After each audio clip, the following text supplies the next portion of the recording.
안녕하세요. 파이썬 입문 프로그래밍을 맡은 이성주입니다. 지난 시간까지 우리가 파이썬 개발 환경 하고 그 다음에 변수도 설정하고 그랬었죠. 그런데 이제는 조금 더 프로그래밍을 할 수 있는 것들에 근접해 나가 보도록 하겠습니다. 그래서 여러분들이 이제 파이썬 이미 설치하셨다면은 지금처럼 파이썬 2.7이라는 폴더가 있으실 거고, 거기서 이제 파이썬 커맨드 라인을 실행시켜 보도록 하겠습니다. 이미 여러분들이 다른 윈도우 XP라든지 윈도우 7에 따라서 조금 지금 화면과는 약간 다르실 수 있지만 거의 대부분 비슷하실 겁니다. 그래서 파이썬 2.7을 찾으셔서요. 지난 강의를 들으신 분들은 아마 이제 이런 과정들이 익숙하실 텐데, 혹시 이제 그런 과정이 익숙하시지 않다면 시작에서 프로그램에 들어가셔서요. 파이썬 2.7 파이썬 커맨드 라인을 실행해 보도록 하겠습니다. 이제는 조금씩 친숙해지기 시작하는 이런 까만색의 글자가 나오는 콘솔 환경이라고 하는데요. 이런 것들을 보실 수가 있습니다. 파이썬 2.75 버전을 기준으로 하고 있고요. 그리고 지난 시간에는 우리가 x는 1, y는 2, x 플러스 y 하면 3이 되고, 그 값을 새로운 g에다가 이렇게 더해서 그 값을 새로운 변수로 설정하는 것들, 이런 것들을 배웠죠. 즉 뭔가 변수를 선언할 때는 항상 선언이 되는 변수는 등호의 왼쪽에 있는 걸 기억하시고, 그 다음에 1은 1 이런 방식으로는 안 된다는 거. 왜냐면 숫자로 시작하는 거는 되지 않습니다. 이렇게 문자열로 시작을 해야 되고요. 그리고 이제 숫자가 포함될 수는 있습니다. 이런 점들을 이제 염두에 두시기 바랍니다. 그리고 숫자 자체는 변수가 될 수 없다는 거. 1은 2 하면은 이거는 1과 2는 같다 이런 의미가 아니라, 여기서는 2라는 숫자를 1에 집어넣어라 이런 의미가 되기 때문에 문제가 됩니다. 물론 이제 1과 2가 같지도 않겠죠. 그렇습니다. 그래서 이제 변수에 대해서 좀 사용해 보셨으니까요. 이제는 그 변수들을 좀 더 활용해 보도록 하겠습니다. x는 1이고 y는 2네요. 그런 다음에 이것들을 비교를 한번 해볼게요. x가 y보다 큰가? 어떻게 생각하세요? x 같은 경우에는 1이고 y는 2니까 이건 당연히 참이 아닌 거짓이겠죠? 그러면 그걸 어떻게 표현할까요? 이제 false라고 표현을 합니다. 이제 보이시나요? 이게 false라고 하는데 이제 거짓이라는 의미죠, 영어로. 근데 저게 대문자로 시작하는 걸 명심하셔야 돼요. 우리가 대문자로 하는 거는 됩니다. 근데 소문자로 하시면 보시면 name error라고 나오고 name error false is not defined 이렇게 돼 있죠. 왜 그러냐면 대문자로 되어 있는 거는 거짓이라는 거예요. 즉 1, 2, 1.2 문자, ABC 이런 것처럼 false도 하나의 데이터 타입입니다. 그러면 참과 거짓이라는 데이터 타입도 있는 거예요. 그런 것도 이제 꼭 필요하니까 있을 수 있습니다.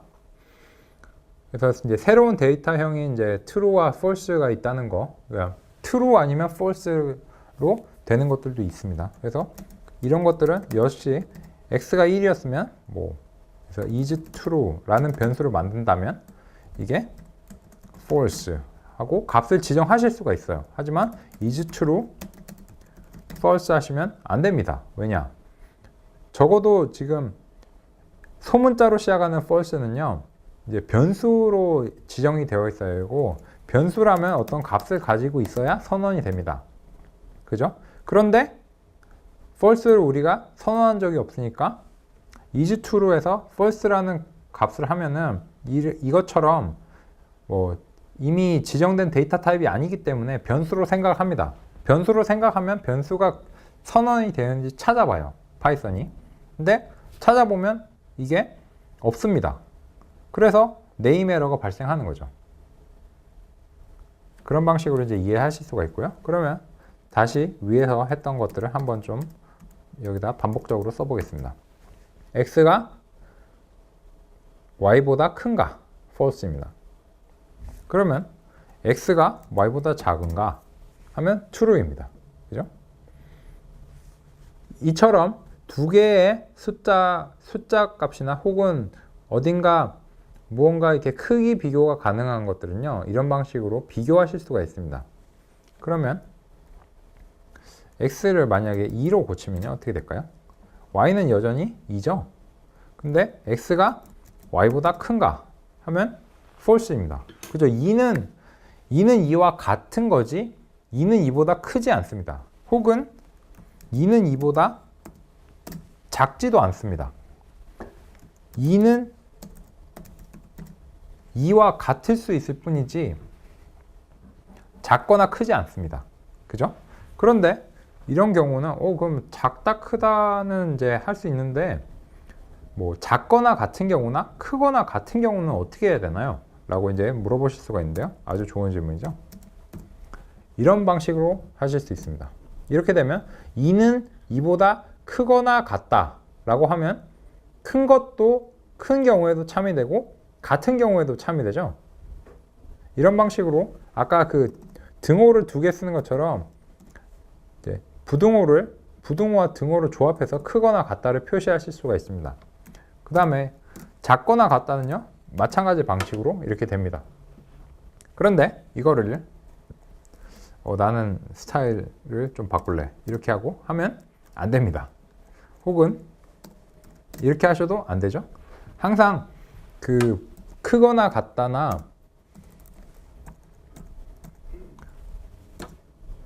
작거나 같다는요, 부등호가 먼저 오고 나서 그 다음에 등호가 와야 됩니다. 그런 점들을 염두에 두셔야 될 것 같습니다. 그럼 이제 이렇게 비교가 가능하면 이제 무언가 조건에 따라서 하는 것이 필요합니다. 왜냐? 뭐 프로그램을 그냥 쭉 실행하는 것이 아니라 어떤 특정 조건에 이르면 무엇을 하고 또는 이거의 조건에 이르면 저것을 하고 이런 방식으로 만드시는 경우가 거의 대부분이죠. 그냥 그 어떠한 무조건적으로 실행되는 프로그램의 경우는 그렇게 많지 않습니다. 그래서 우리는 근데 그런 조건들을 사용하기 위해서는 지금처럼 값들이 어떤 특정 조건에 이르렀는지를 비교하는 게 필요하겠죠. 그래서 부등호와 뭐 등호 혹은 뭐 이게 서로 같은지를 비교하는 것들을 이제 활용하시는 겁니다. 그래서 한번 우리가 그런 것들을 활용하는 것 예제를 살펴보도록 하겠습니다. 만약에 시간이 우리 8시라고 할게요. 아침 8시. 그리고 뭐 이게 24시간 형식으로 표시되면 아침 8시는 8시, 오후 8시는 20시가 되겠죠? 근데 지금은 hour라는 변수를 선언하고 이제 쓰고 그 값을 8로 합니다. 이렇게 하면 hour라는 값은 8을 값습니다. 그죠? 근데 이 값이 얼마인가에 따라서 뭐 아침 인사를 하거나 혹은 뭐 그냥 오늘 하루 인사를 한다는 그런 거를 변경이 가능한 방식으로 만들어 보도록 하겠습니다. 예전에는 그냥 좋은 아침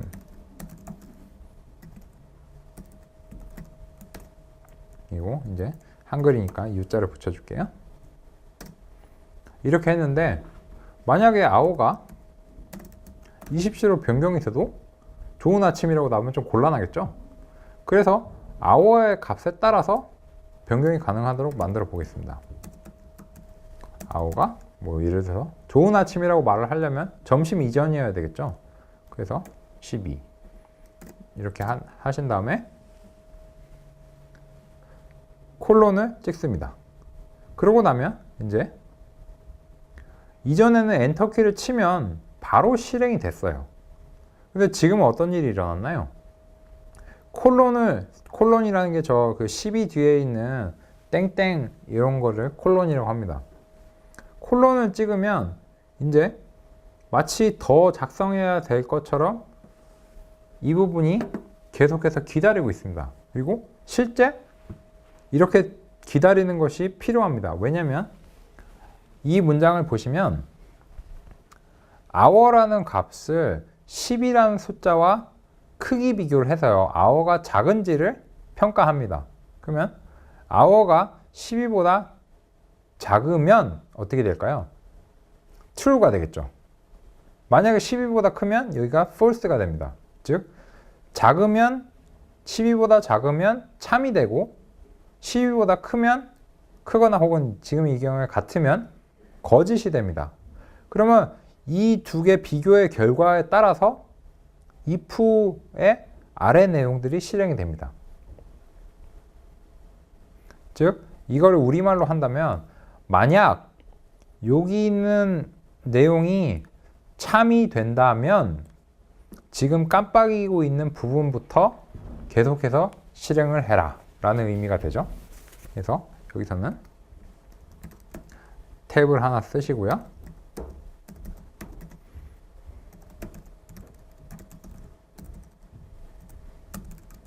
좋은 아침 이렇게 하시겠습니다.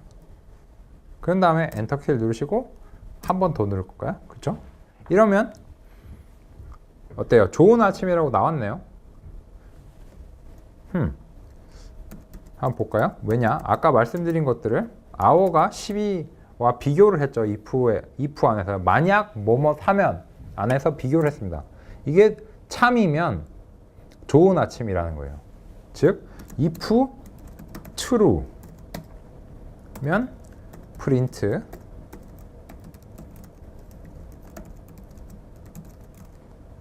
이렇게 됩니다. 즉 if 어떤 비교를 하거나 뭘 하든지 간에 그 결과가 결론적으로 참이면 if의 아래쪽에 지금 들여쓰기를 했는데 이게 탭으로 한 겁니다. 탭 키는 뭐 shift의 2개 위에 있는데요. 그걸 누르시면 이제 한 칸 들여쓰기가 되고 거기서부터 작성하실 수가 있습니다. 이 들여쓰기가 굉장히 중요합니다. 사실 만약에 이제 이걸 먼저 설명드리고 들여쓰기에 대해서 설명드릴 텐데요. if true 좋은 아침 하면은 여기 if는 만약 뭐뭐시면인데 true는 뭐 그냥 무조건 참이죠. 그래서 이거는 그냥 무조건 실행이 됩니다. 이런 방식. 만약에 if false 하고 print 아이고 잘못했네요. 이런 경우엔 컨트롤 C를 누르시고 다시 한번 해보겠습니다. 6 좋은 아침 이렇게 하시면 어떻게 될까요? if 참이면인데 if 하고 나서 무조건 거짓이죠. 그러면 어떻게 될까요? 요거는 이제 쌍이 안 맞았네요. 그러면 다시 한번 해보도록 하겠습니다. if 하시고 지금 보시면 따옴표가 작은 따옴표로 시작을 했는데 그러고 나서 큰 따옴표로 끝났죠. 그러면은 이게 쌍이 안 맞는 걸로 처리가 됩니다. 즉 뭐 그 따옴표가 하나가 빠진 거와 마찬가지의 효과가 나는 거죠. 그렇기 때문에 뭐 이런 오류들은 굉장히 빈번하니까 어떤 방식의 어떤 형태로 오류가 발생하는지를 한번 봐두시는 것도 나쁘지 않을 것 같습니다. 자, 이렇게 하면 아까 논의대로 만약 하고 그 이후에가 참이면은 그 아래에 들여쓰기가 된 내용을 실행을 합니다. 그런데 지금은 if 하고 무조건 거짓으로 되어 있죠. false라고 되어 있죠. 그래서 그 아래서 내용이 실행이 안 될 것 같은데 여러분들은 어떻게 생각하시나요? 안 되죠.